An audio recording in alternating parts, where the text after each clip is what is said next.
Hi everyone.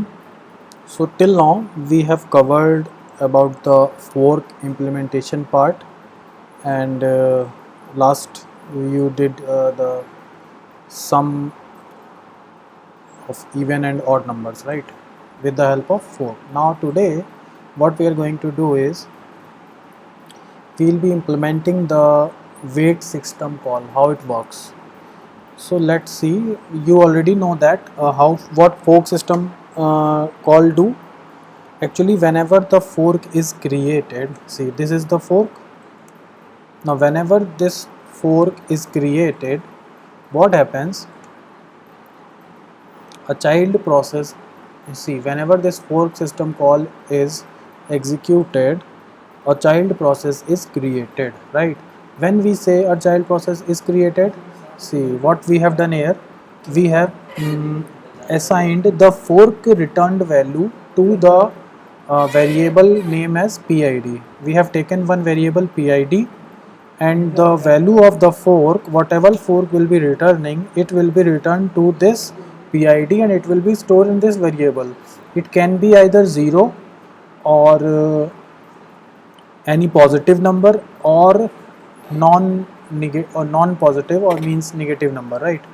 So we already know that if the returned value of fork is 0, then it means that child process is created, right?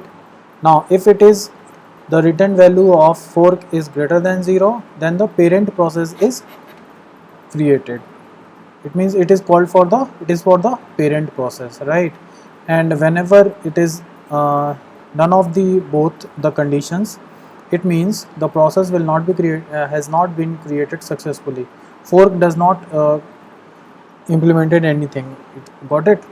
So let's see. One more thing which you should know is the one command is get PID function. What it is?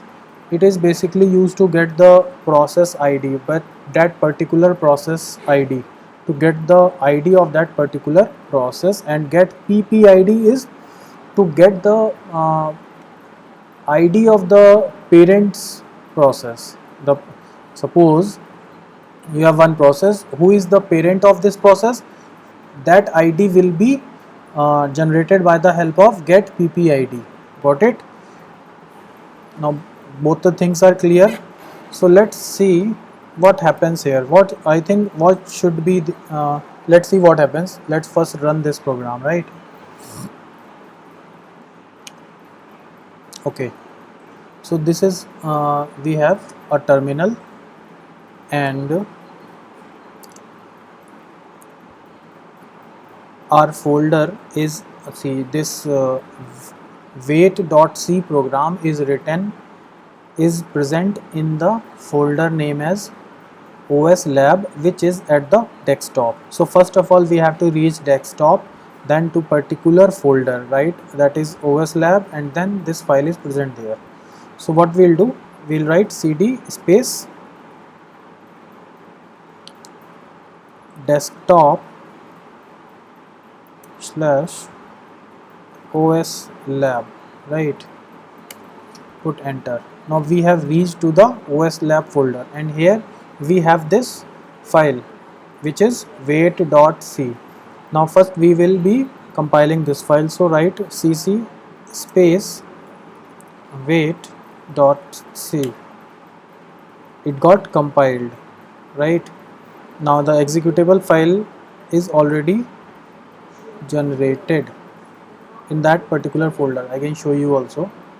And now for running it, we have to print dot slash a dot out.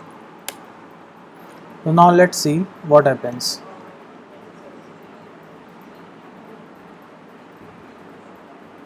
See what is the output which is generated. Parent process ID equal to 26264. It means first of all this parent is executed, then child is executed, right? So this is not in the order. Actually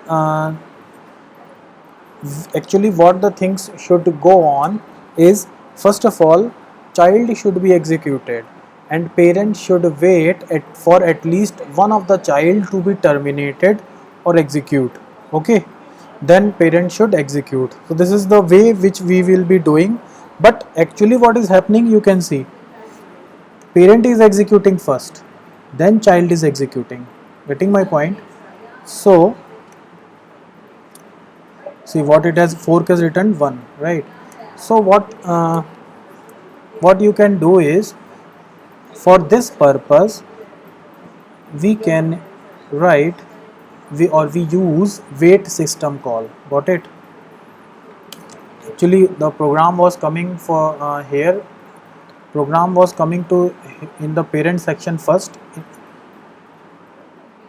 but it should run the child process first, and if the parent has more than one child, then at least one child should be executed for the parent to be executed. This is the manner in which we want us program to do, to work like that. So what we can do, we can write wait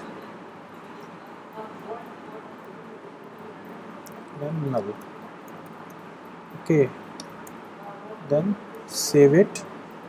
Now again compile the program. It is compiled.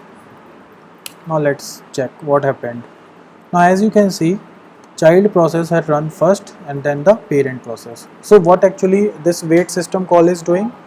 The wait system call force the parent to wait until one of its child is got executed. Got it? So this is how your wait system call works. I think you got the point. Yes.